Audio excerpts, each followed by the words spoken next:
Hello, everyone, and welcome to the Everything Accordion podcast. A podcast where we talk to accordionists, composers, musicians, and music in the broader sense. I am your host, Gennady Rotari, an accordionist myself, but also a musician with lots of different interests. I wanted to thank you for listening to this podcast, for following it. It's absolutely amazing seeing the podcast grow basically every single week. I also really appreciate every one of you reaching out and supporting the podcast and commenting on the episodes, sharing these episodes. It's absolutely amazing. And if you haven't done so yet, make sure to follow the podcast wherever you're listening to it. You can also rate and review the podcast. That way, it's suggested by the algorithms to everyone who might be interested in listening to this podcast. Another update, I've also created a WhatsApp community and also a Telegram community for the podcast where members of the community can network, suggest ideas, comment on the different episodes, propose new topics for episodes, just have a chat and get together and exchange experiences, ideas, thoughts, and so on. You will find the two links in the description of the episode. And if you'd like to come in and hang out, just click on the link of the platform of your choice and drop by to say hi. I can't thank you enough, guys, for listening to this podcast, and it's absolutely amazing. And I'm very motivated by seeing all of this interest around the podcast, something that started kind of like a game, but then it just grew into something absolutely marvelous. If you'd like to have a chat with me, there's also the chance of booking a free virtual coffee with me. Just head on to my website.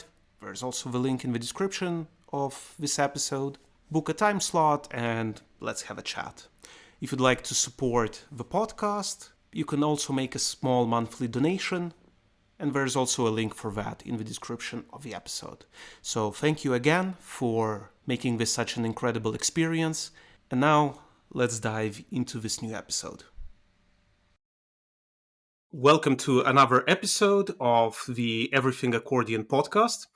Today I am excited to be talking to a performing musician, a very active musician, a prolific composer, someone who plays the bandoneon. This is a first on the podcast, so I'm also excited about that. He plays the bandoneon, he plays the piano, he composes, he releases music like crazy. Like it's a lot of new singles, new tracks. I'm following him on Spotify, so every week it's like coming out something new and very interesting and very fresh music, which I really enjoy. He's also someone who is very active on social media, having gained more than 500,000 followers.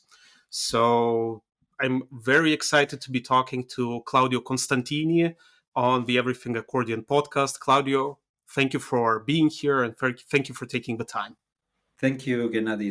It's a great pleasure to be here. Thanks for inviting me, and I guess you have a large community of accordion fans. So it's my first time in an accordion podcast, so that's exciting for me as well.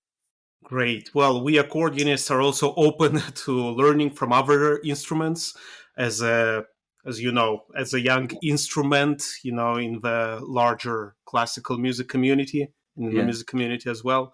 And it's really exciting to be talking to different and especially very active musical personalities. So, for someone who doesn't know you, could you say a couple of words about yourself to introduce your background, where you're from?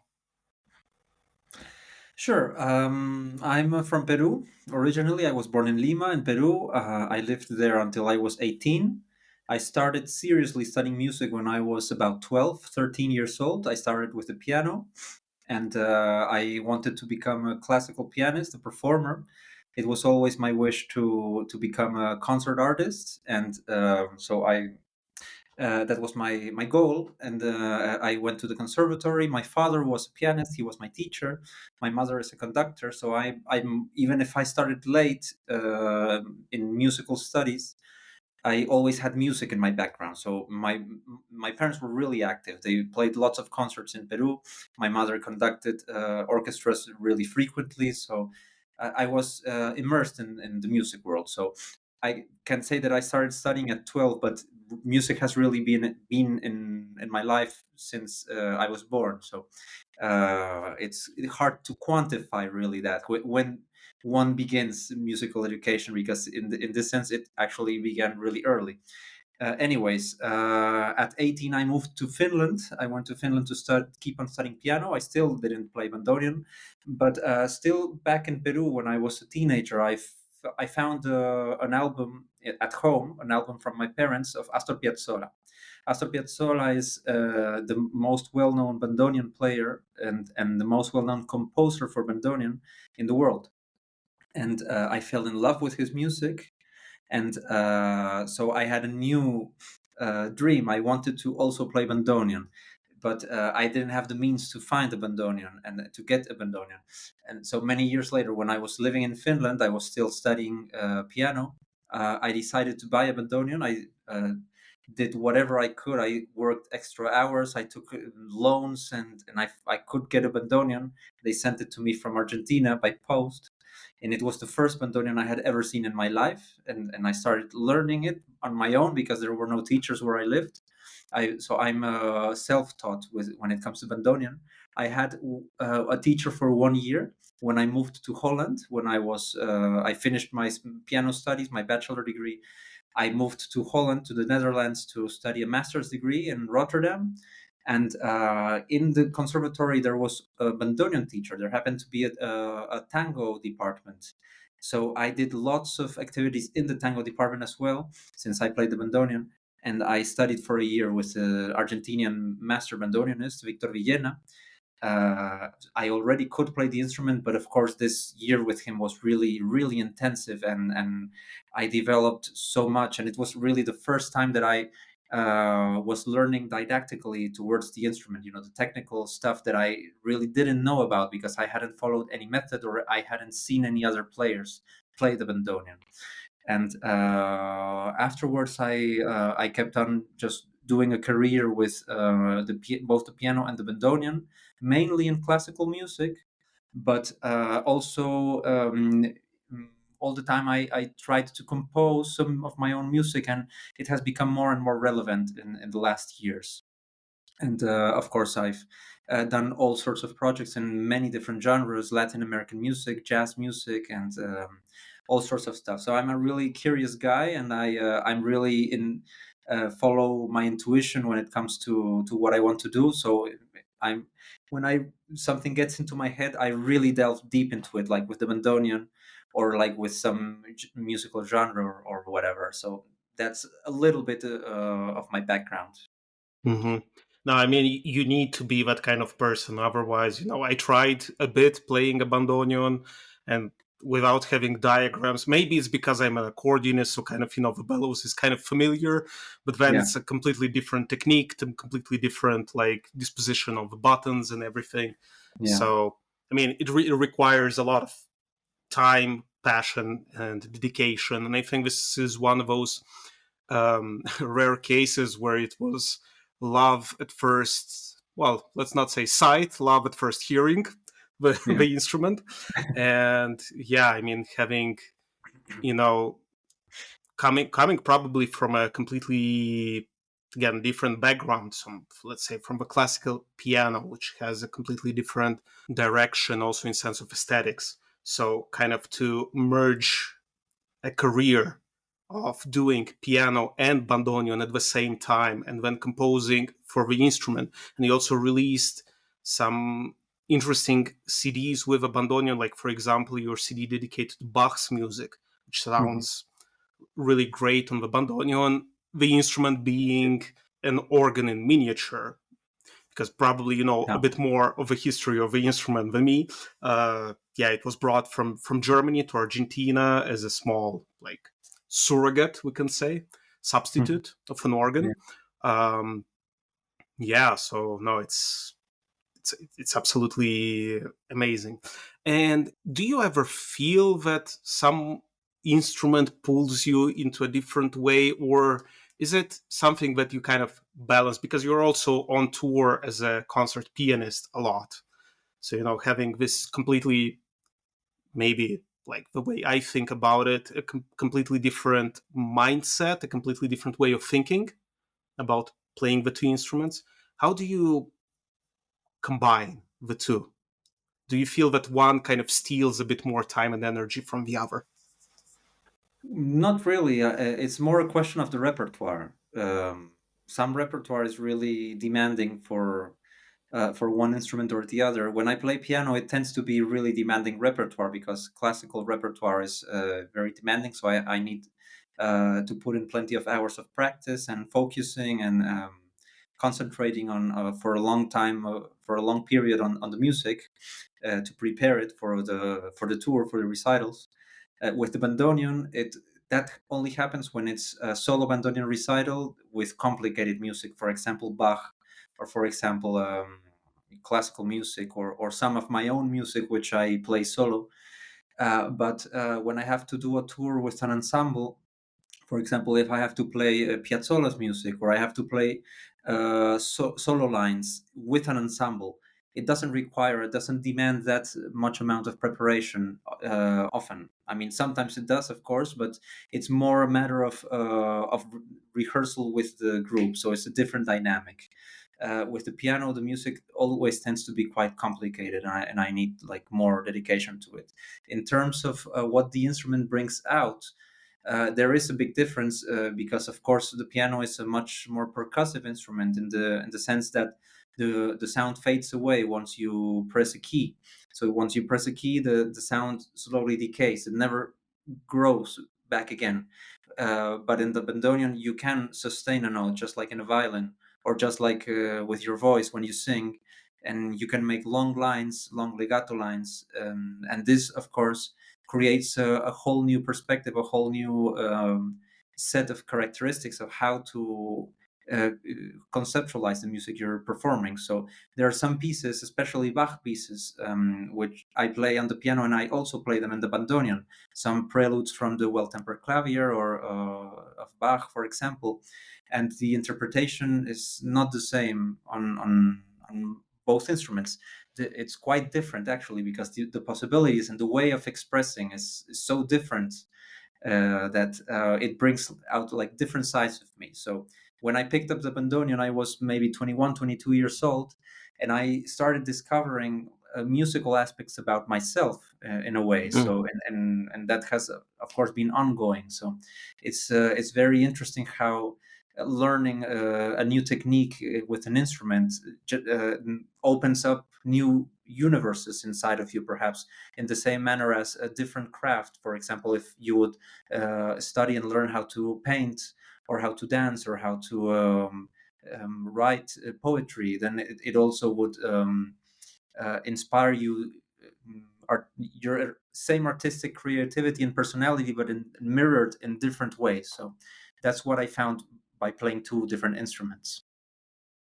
Hmm. Yeah, it's very interesting what you're saying about tapping into perhaps undiscovered musical potentials or artistic potentials. Yeah. And Of course, yeah, that's that's, no news for you because you play the accordion, and for you, the characteristics of the bandoneon are very, very similar to the accordion. So for me, it was quite a new world yeah, to be that's able that's to what. play a long note. Yeah, yeah, absolutely. No, that's what I'm thinking, because normally it's accordionists who go into playing bandoneon because maybe they want to perform more authentic sounding tango music. Mhm. And I was actually thinking and talking to a bandoneon player from Argentina about playing the bandoneon, but then I said, because I don't have that much time possibility to actually sit and practice, because it requires time, and also like the, let's say, the mechanisms that I automated in my performance. So when I go on stage, I know how my body, how my fingers, how my hands will behave by playing the accordion. Mhm. When if I play the accordion, okay, I start playing the bandoneon. And for people who don't know how the bandoneon works, the normal bandoneon is uh, bisonoric. So if you press one button on opening of the bellows, it's one tone, You close the bellows, the same button, it's a different note completely. So Exactly. yeah, in my case, it would be, maybe I messed up the button, or maybe the button was correct, but the direction of the bellows was wrong. So that would Yeah, yeah, kind of I kind know. of Yeah, most mess up. accordionists who play bandoneon play the unisonoric bandoneon. There's a system, a well-known system called the Peguri system, which was developed in France, and it was also quite popular. Many players in France actually have that. There are some really great bandoneon players who play chromatic bandoneon, like Lisandre Donoso is a Chilean French bandoneonist who, if I'm not 100% sure, but I'm quite sure that he was an accordionist before, and he switched to bandoneon, and this happens to many accordionists because of what you say. Mika Väyrynen, for example, is another example. He's an amazing accordionist from Finland who I know personally, and he plays also a bandoneon, and he plays the unisonoric chromatic because it just takes so much time to learn to play, just to figure out the keywords. When I started studying the bandoneon, I stopped playing piano for 2 years and concentrated Wow. only on learning bandoneon. So it was a big sacrifice. Hmm. But I mean, I was willing to do it. But you have to not only be willing, but also able to do it. For example, if you're living out of playing concerts, or if you're living out of teaching that instrument, then it's quite tricky. Yeah, no, it is, and as you said, it requires not only a great will to do that and time. It requires also sacrificing some things and being aware of the fact that maybe you won't be able to do for quite some time what you're used to doing.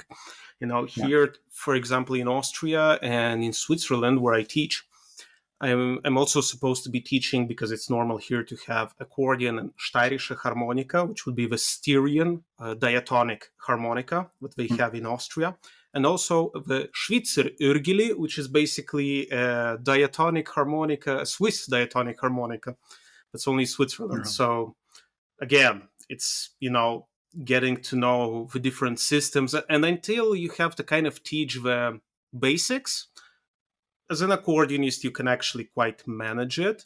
But mhm, then, like, the bandoneon has many more buttons, has many more harmonic possibilities, also because in the left hand it's single notes, and in the right hand as well, so it's kind of almost equal keyboards, of course, the different octaves. yeah, While on the different harmonicas in the left side, for example, it's mainly basses and chords. yeah, So there's not, there's a limited amount of things that you can do with a harmonica. yeah, But with a bandoneon, you can play tango music, as you demonstrated in many videos, and also other bandoneon players. You can play also Baroque music. You can also play jazz. Yeah, I mean, there's a lot of possibilities. And you also write music. Is it something that you did before, also, like, as a more, let's say, when you were more focused on the piano, or was it this trying the bandoneon and tapping into this new sound opportunities that spurred you towards composing music? Well, that's yeah, that's an interesting question, and I was interested in composing since I began studying piano when I was a young boy, and I did write some music, but it was very, mm, I mean, it was minor pieces, and I wasn't really focusing so much on that, and I was actually embarrassed of showing some of my compositions to anyone, so I just kept them for myself. When I started with the bandoneon, I started writing music for bandoneon and especially tango music because I got into the bandoneon with Piazzolla, and from Piazzolla I delved deeper into the tango world. So I learned all about all the different styles, different orchestras, different ensembles from the very beginnings till present day. and I was really involved in that. I was really into that music and performing and transcribing a lot. Transcribing has helped me really much. So listening to the music and writing down the notes, since there many of the scores were not possible to you. It was not possible to get them, and or they didn't exist directly. So that sparked that made me learn a lot about instrumentation, and it sparked many new ideas in my head about new music, new compositions. So I started writing music in tango style for different ensembles or for myself just solo, and I started making ensembles. I mean, I started working together with groups of friends, musicians, and I was not afraid to show them somehow. I mean, I Mm. overcame this fear of Mm-hmm. showing my music, of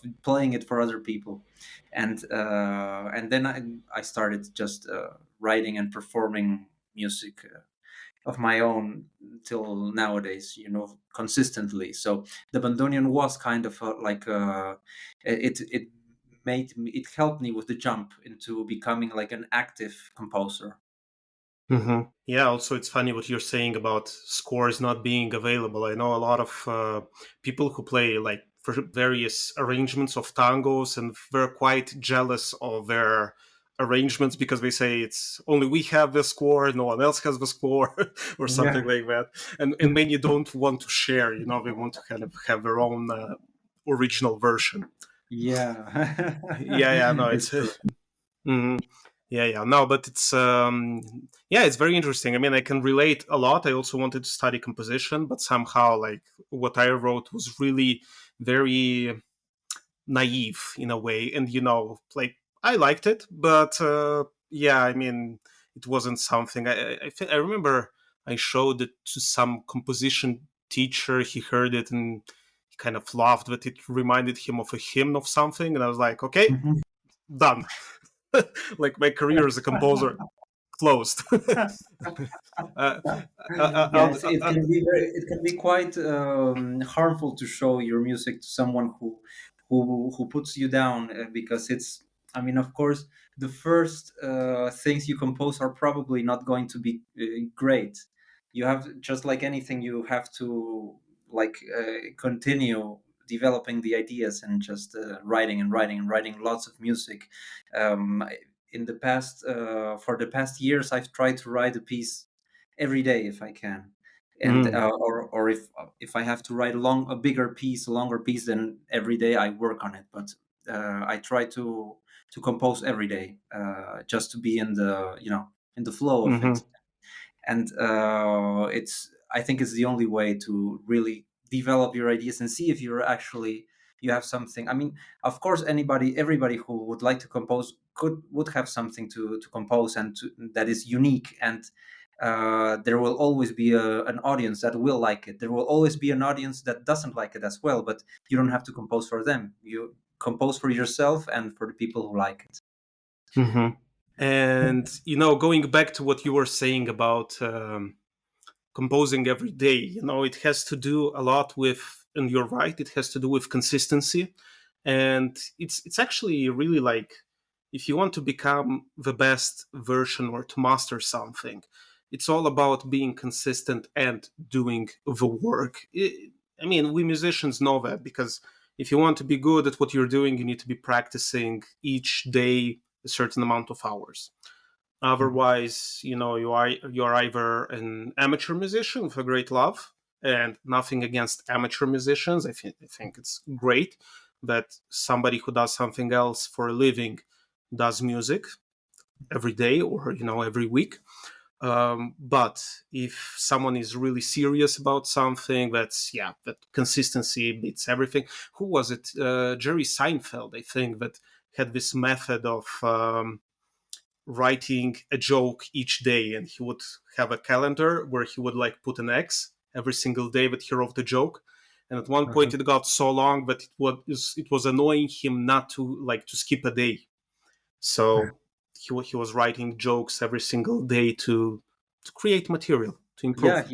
he. I know he's really disciplined in that sense, and writes every day and for a few hours, and the same happens with most people who come up with great acts in the comedy. You mentioned Seinfeld in the comedy world. That's really often, you see people like Louis C.K. and others. They're just really putting in the hours every single day, and writers as well, Mario Vargas Llosa and all, musicians, composers, everybody. I mean, it, the amount of hours really does count. I mean, of course, people have different ways of dealing with their time and making it useful. For some people, for example, David Lynch, someone who I really admire, he has this method of fishing for ideas, and his way is sitting down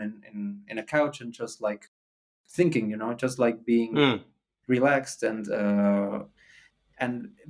some at some point probably he gets a great idea while doing that, and he writes it down, and then he has a great movie or a great series out of that. Most of the time they're not great ideas, but to get that one great idea you need to put in the time. Just yeah. like many people go for walks, or Beethoven went for walks in the nature, and suddenly he got an idea and had to run back home to write it down at the piano. So people have really different methods and ways, and Hmm. uh, but many people, and I'm one of those. I like to sit down in my studio early in the morning and spend lots of hours just dedicating to whatever it is that I'm concentrating at that moment, be it practicing for a concert, or be it composing something, or be it trying to get an idea for what I'm going to do as a project in the next few days, or developing a project, or whatever it is, a creative endeavor. It's just putting in lots of hours for it. Hmm. Yeah, and in the end, like what we're used to seeing is like if we think about comedians, like if you see a special and you think, wow, that was really funny and all the jokes are so great, or a concert, or an album, and you think, wow, like they're so talented, so witty, so. But when you listen to them on different podcasts, they actually notice and know that they're trying their jokes everywhere, like for days Yeah, on end, going on yeah, stages, sometimes failing, sometimes the jokes are not that great, and they just like take them out yeah. or modify them until they get the result. And perhaps we nowadays, but I'm curious what you think about it also, because I would like to delve a bit into your social media success, because it's really impressive for a musician, especially for a classical musician, to gain over 500,000 followers. I mean, I remember, I think 4 years ago or 3 years ago, I started following you and it was below Mhm. 100,000. So, like, I looked Yeah, at for it, sure. yeah, I looked at it like, I think 2 weeks ago, and seeing the numbers was just crazy. But at the same time, the amount of work, again, that you put in and Mhm. doing the consistent work, creating Yeah. videos, publishing every single day, posting, you know, doing Mhm. all of this work. One might think, oh, he has that many. It's not like in one day you got all of those. It's Yeah, yeah, yeah, of course, of course. Yeah. years of work. So yeah, um, I'm curious. Are you a morning person? Because you said that in the morning you sit down and work, or is it something that you developed because of necessity? I'm very much a morning person. Okay. I go to sleep very early at night, like 10:30. I wake up at 5. I go to the first thing I do is exercise. It opens up my mind. It keeps the body healthy, the mind healthy as well. I come back home. I take my daughter to school, and then I come back home and work, just work, until I have to pick my daughter back from school. And this is the morning. Morning is the golden time for me. It's where all the everything happens in in in the planning of my music, of my projects, of my life. It's really, and I have, of course, also to say that I'm very lucky to have a wife who is also a musician, and she also has the same schedule as me. She works at home. We work in separate rooms, but in the same home. We are constantly giving feedback to each other on our projects, and this helps me tremendously because I have someone who I can share these things with, and contrast also. When I have an idea that is not good, she will tell me, and the same likewise. Mhm. And yeah, I just try out things constantly, and the success that I've had on social media has been based on that, figuring out as much as I can, seeing what's happening, seeing what people like to see, what do they react to, what other creators are doing, how are they doing it, do I like it, do I not like it, why do I like it, why don't I like it, what am I comfortable with, what am I not. So I have to constantly push the limits, press them, and see the results, because nowadays I can do a post which can get the maximum I've got is 8 point something million views in a single post, which is Mhm. tremendous amount of people seeing a piece of content. At the same time, I can put out a post which does a poor performance as well. So I Mhm. still fail a lot with my content, and the only thing I can do is just learn about why has it failed, what is happening there. Is the music not good enough? Is my the way I communicated with the people not good enough? And it's quite a lot of psychology as well. Mhm. Uh, how people react, and of course what are they in there for. I mean, at the end, people are going there for entertainment, to spend some time, just scrolling and seeing things that will entertain them for a while, and with luck, you will be able to inspire some of these people who are just idle there, mindlessly going down and down and down until they see something that maybe they find beautiful, and Mhm. maybe they even feel like listening or finding out a little bit more about other types of art, other types of music, or about my instrument or whatever. So it's always this kind of just trying out different things.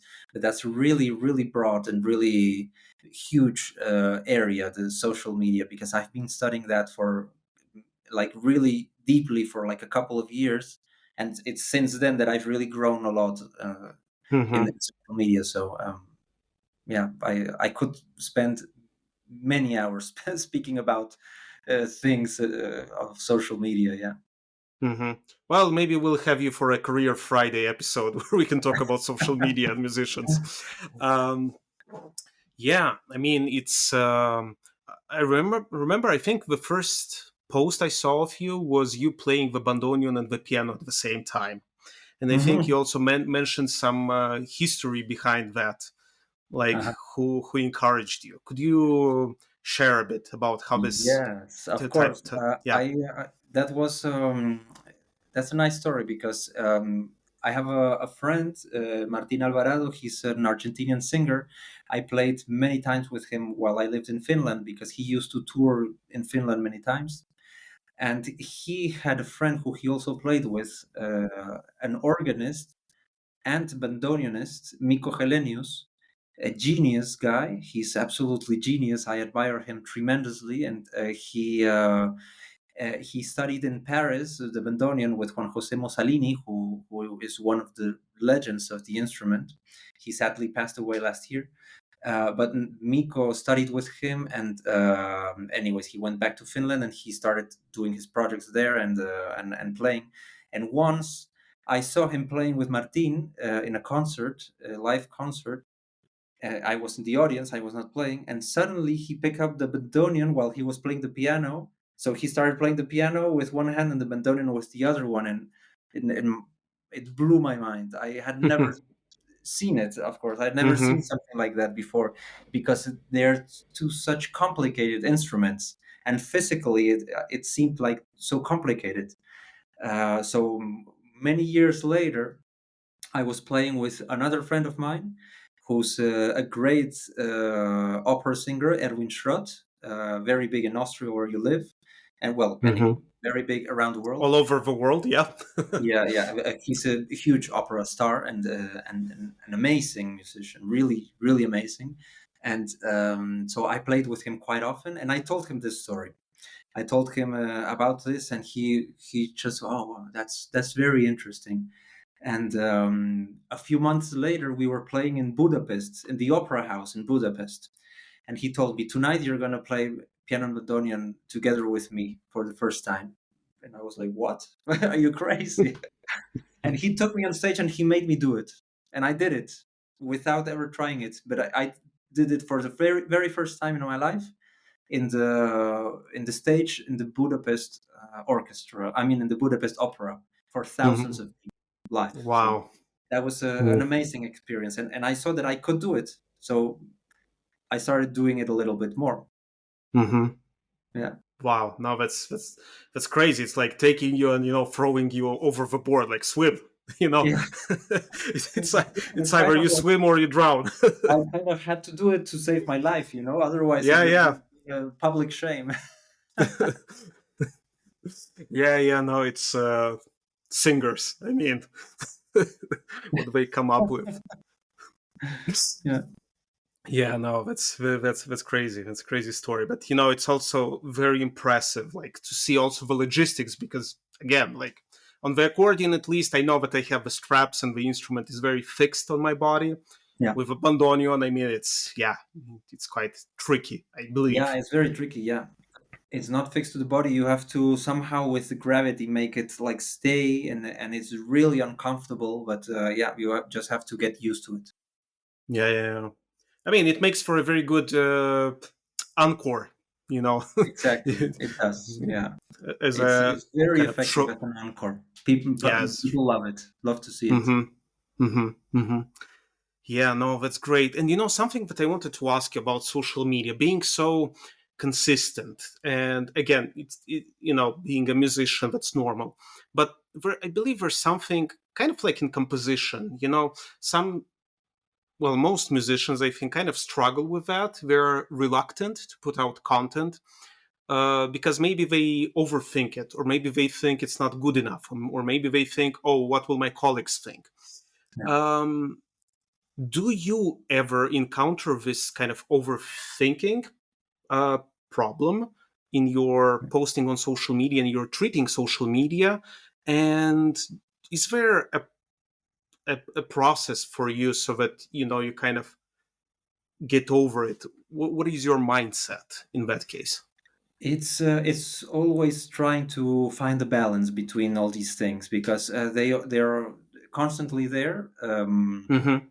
I mean, of course, things like what are my colleagues going to say, or these kind of things, you learn to get over them because you have to. Otherwise, you're really limited, very limited Mm-hmm. to this.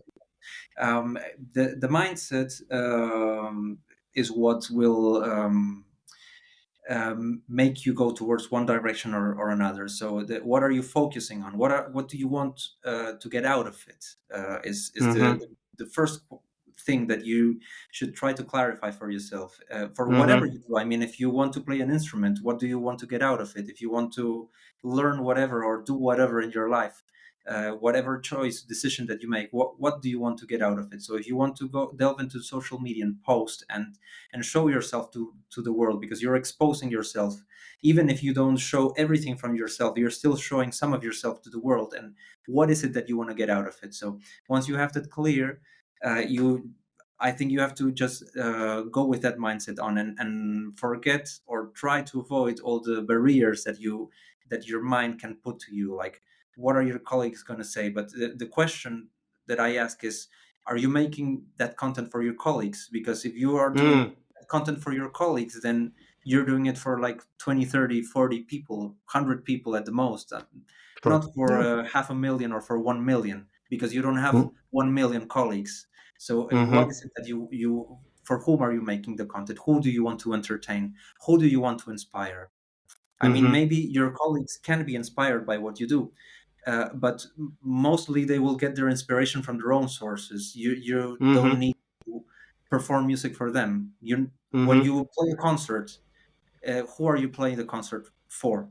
mostly. Mhm. Not your colleagues. It's an audience.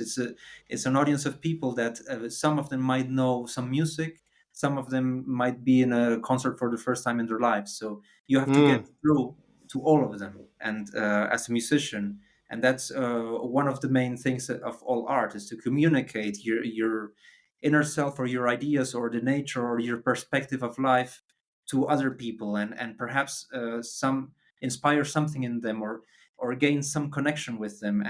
And this is what I think social media is for me, for at least Mhm. personally. It's kind of a, in a different way, it's this, but it's the same thing as performing a concert. I have an audience, Mm. and I'm doing it for them. So I have to, with the platform. In a concert, Mhm. the platform is my instrument, the stage, the public. That's my platform to communicate. In social media, it's a bit broader and it's different. I have the music, but I also have myself. I can speak. I can Mhm. expose my ideas in a different way. I can do many takes of the music until I get it just right in the way that I want to show them, just like when you record an album. So once you get your perspective right, and once you get the reason why you're doing it aligned, um, all these factors, all these negative factors like blockage, or what are other people going to say, or fear of different things, start to fade away, and you start to Mhm. flow a little bit more, and you're Mhm. also start getting more comfortable in the camera, because in the beginning you might be too self-aware, just like when you're Mhm. in a concert performing for the first time, you might be too self-aware about all the notes you're playing, and you might make Mhm. more mistakes. It's the in the camera it's just the same. You might like want to look really good, or you want to sound good. You want to sound that what you're saying is smart, so that people don't think you're dumb, or that you're saying dumb things. So all these kind of thoughts, Yeah, yeah, base yeah. natural thoughts that come to all humans, they're there. So you once you do it a lot, many times, just like with composition, once you put out a huge deal of content, and you see the reaction of people, and you see what they like, what they don't, the feedback, then you start getting used to it, and you start aiming at the right direction. Mhm. Now, these are very valuable and I believe very inspiring words. So, yeah, I mean, if we were to think about it, the first thing that you said, which is very important, is find your why. Why are you doing that? So the reason behind it. Second is define your audience, and that's absolutely true. I mean, who are you doing the content for? Probably your colleagues are not even going to look at it, maybe. Yeah, Or yeah, it's very uh, possible. yeah, yeah, true, true. And yeah, and about this, something that I always hated to do, well, hated is a big word, but something I was always uncomfortable doing was recording. Um, because in the back of my mind, it's always there, oh my God, this is going to stay there forever. And this thought already kind of compromises me into like making more mistakes or being not focused enough or wandering with my mind. So I know that every single time I'm going to record some of my tracks, the first two ones, I'm just going to do them and go over this uncomfortable feeling until I get into the flow. And when I get into the flow, and the third take is already something that I can be proud of, and put online. And yeah, I believe like most of the things, I have a lot of footages of myself for like TikTok, Instagram, whatever, but when I look at them and I'm like, I don't know, and then it just stays there for maybe 1 month until I'm like, you know what, I haven't posted in a while. Let's see what I have. And then I'm like, okay, yeah, that's actually not that bad. But yeah, it's always this, as you mentioned, you need to find a balance, because I mean, if someone like you who gained over 500,000 followers says that all of those things are still there, but they're kind of more dialed down, because Yeah. you're used to putting out the work and putting out content, and it's just you found your audience, you found your reason for doing that, and Mhm. yeah, it's just a part of a process, of a normal thing. Yeah, in the end, you have to put more value into what is most important to you. So if you're concentrating on, oh, this content is perhaps not so good, or I'm not doing it so well, or what are they going to think, or that, then you're concentrating only on yourself. You're not Mm. concentrating on who you're doing it for. Maybe when you post something, I mean, I remember the first post that of mine that went really viral, like that went over 1 million views. It was a post that I wasn't going to put because I really didn't like how I looked in the post, and it Mm. was like kind of weird. And but you Mm-hmm. know what, I put it, and it immediately went viral. So sometimes, there's I don't remember who said it. I really don't remember. I wish I would, but I found this saying, this phrase, like really valuable, and it was something like, "You don't decide yourself what's good. The audience decides what's good. So you put it out, Mm. and they will decide. They will let you know what becomes a hit, or what doesn't. And Yeah. it it's more often than not that it's not the thing that you thought would be good. True. I had a very strange but pleasant experience. I've put on YouTube Shorts like a fragment of Vivaldi's Winter.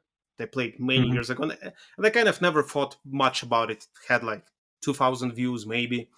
Hmm. And last year, for some reason, around Christmas, it got like 50,000 in 1 week, over Hmm. 200 subscribers.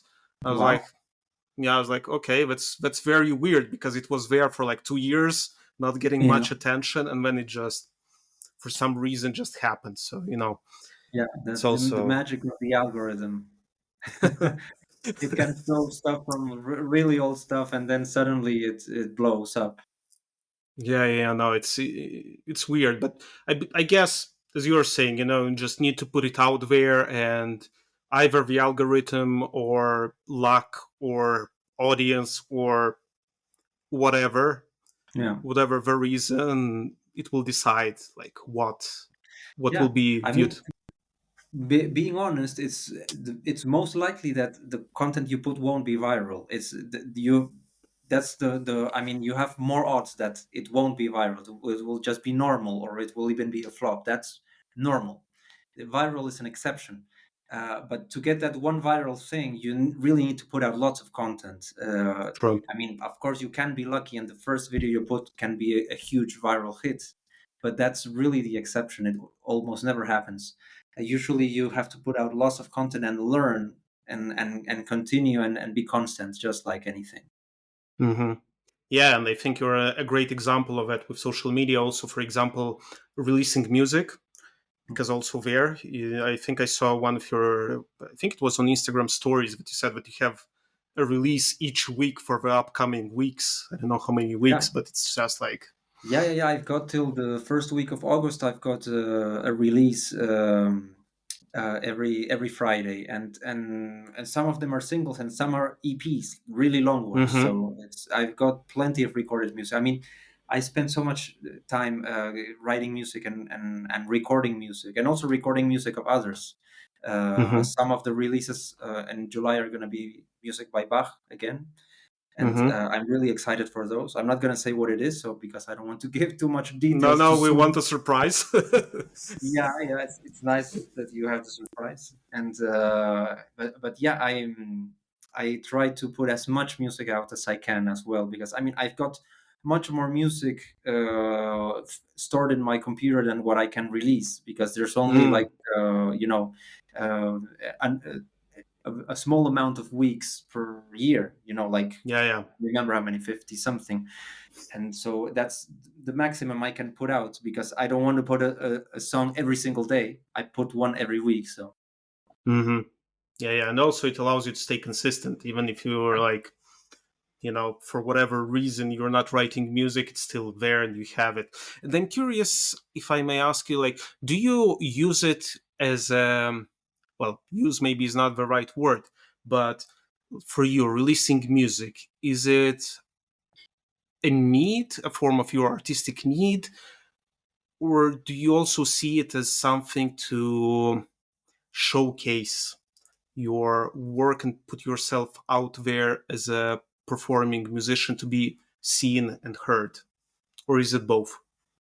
The second one, not so much. I haven't thought about that.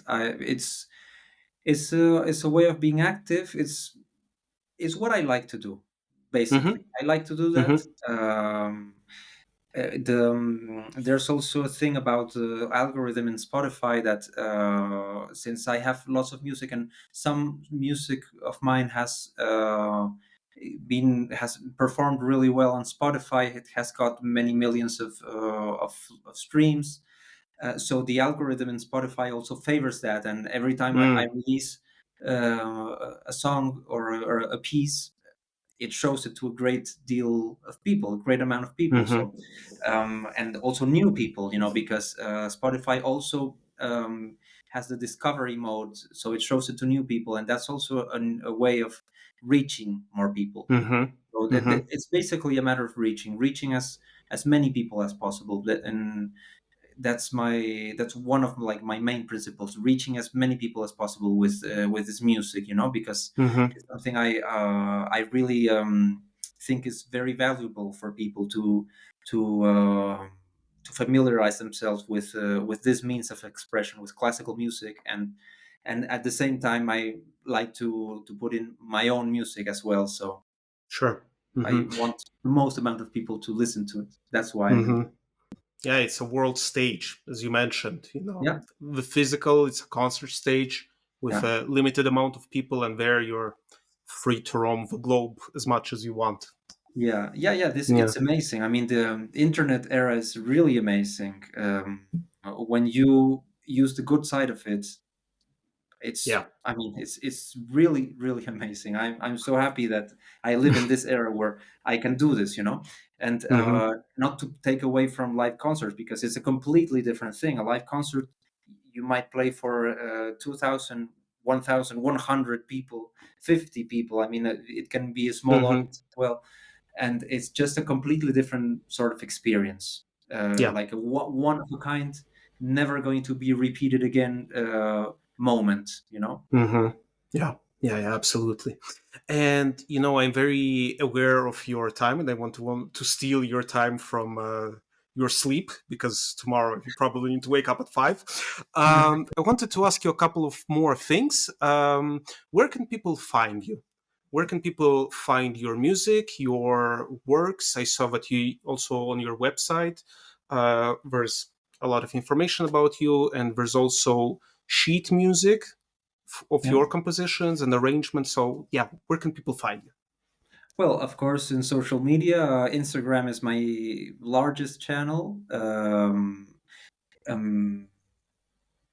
TikTok, I'm in TikTok as well. Although in TikTok, since it's location based, I do my content there in Spanish, which is my mother Mm-hmm. tongue. Then in YouTube, of course, I publish videos, long format videos in YouTube. And what else? What's the name of this new Instagram? Oh, Threads. Yeah, Threads is Mm-hmm. I post not so regularly there, but I use it. Twitter, I don't use Mm-hmm. any at all for some reason. I always try, and Mm. somehow I just don't manage to stay consistent there. Yeah, I think that in Europe it's really not very popular to use Twitter. So it's, yeah, I don't know. It's more North Maybe American. Yeah, yeah. I know that you might also be. have a newsletter. Yes, I have a newsletter. I try to write daily in my newsletter, although not I don't always do it, but I do write several times a week. And Mm-hmm. it's not a regular musician newsletters. I'm not saying my activities. I'm not telling you about my activities or where I'm going to play or ever. Well, sometimes I do, but mostly I speak out my thoughts about a Mm-hmm. certain subject, or I tell a story, interesting story that has happened to me or that I have heard from someone else. Mostly like things that inspire me and that I just want to put out there for thought for people. And I share music also in my newsletter. So if anyone wants to subscribe to my newsletter, they can go, for example, to my website, which is claudioconstantini.com. They can, in the very first page, they will see an option to sign up to the newsletter. You can also Mm-hmm. get it in the link on my bio on Instagram. So there's many ways to Hmm. to do that. And then, of course, on Spotify and all the streaming platforms, you can find my music very easily. Great. I will link all of this in the description of the episode. So your website, your Spotify page, your Instagram handle, it will Fantastic. be Thank there. you. And you're very welcome. And where can people hear you in the upcoming months? What are some of the projects that you're looking forward to, and where will you be performing? Well, I hope I don't leave out something, but let's see. I'm doing quite a few solo concerts in August. So now I did my last concert just a few days ago here in Spain, and July I'm not playing any concerts at all. So August I'm playing a few concerts. I'm in Sevilla in Spain. I'm in Barcelona. I'm in Catalonia, in many towns. I don't really remember the names of all of them, but I've got quite a few solo concerts there. And the Bandoneon, Mm-hmm. I'm playing Bach. All of this is Bach Nice. and the Bandoneon, and so it's challenging and inspiring music and concerts. I'm playing also solo concert in this really nice art place in Basel. Oh, I don't remember the name, but it has like this park with w- uh, where they do concerts outside, Mm-hmm. and it has a really nice art collection. So I'm playing there. Oh, what was I can't remember the name of this place now out of my head. But anyways, that's in It's Basel. fine. That's like in the Mm-hmm. end of September. I'm playing in Mm-hmm. Croatia in somewhere in September. I'm playing in France in Avignon and in Paris in November, somewhere in November. But out of the top of my head, I really don't remember. But Mm-hmm. in my website soon, I'm gonna put all these dates. My agenda in my website is really out of date since I handle everything myself. It's something I don't really take much care of. I think I should, but for some reason Well, I I don't. mean, you're doing a lot of things on Instagram and a lot of things like putting out content and music and everything and practicing and preparing and touring. I mean, the fact that you're doing Somehow all of this I by don't. yourself is. I don't like. I mean, I don't enjoy promoting my concerts so much for some reason. Mm, And usually, I mean, the people who go there, I mean, usually they're quite full because people see the announcement in their local city or town, and it gets full because so many people know me from social media that I have followers like mm-hmm, kind of everywhere. So I don't really promote them so much. I kind of mm, leave it to itself, to its own. Maybe in the future when I get a team, if I do get a team, mm-hmm. then I will concentrate on this. But on my own, it's like kind of I don't feel like it so much. But soon Yeah, I yeah, I will update understand. the agenda on my website. Hmm. Well, in that case, I believe that people will follow you on Instagram and they will see where you're going to be performing, because probably, it's probably your more natural environment to be putting out Yeah. content there. And yeah, well, Claudio, thank you very much for this very interesting and very inspiring conversation. Um, Thank you also for finding the time. I mean, we rescheduled a couple of times, Yes. but Yes. I completely understand. Many of my guests we had to reschedule because, of course, we're all active musicians, Yeah, of and course. it's not always easy to find a time that suits Yeah. to people. So, No, not at thank all. you Not at very all. Thanks so much. much. It's been a big pleasure talking to you. The pleasure is all mine. I wish you all the best with your future projects, with your concerts, and I really hope to meet you in person very soon. Thanks. Likewise. Thank you for listening to this episode. Reach out with comments, suggestions, listen to the other episodes if you haven't done so yet. Feel free to reach out to me on social media, send in an email. You can also send in a voice message if you'd like. The link is in the description of the episode, right at the bottom. If you'd like to support the podcast, if it brings value to you, if you find it helpful and useful and entertaining, or whatever the reason, there's also the option to support the podcast with a small donation, monthly donation, or as a listener did a while back, um, you could also book, for example, a virtual coffee with me and have a chat about whatever it is you are doing. Maybe I am the right person to push you in the right direction. You never know. Thank you again for listening, and see you in the next episode.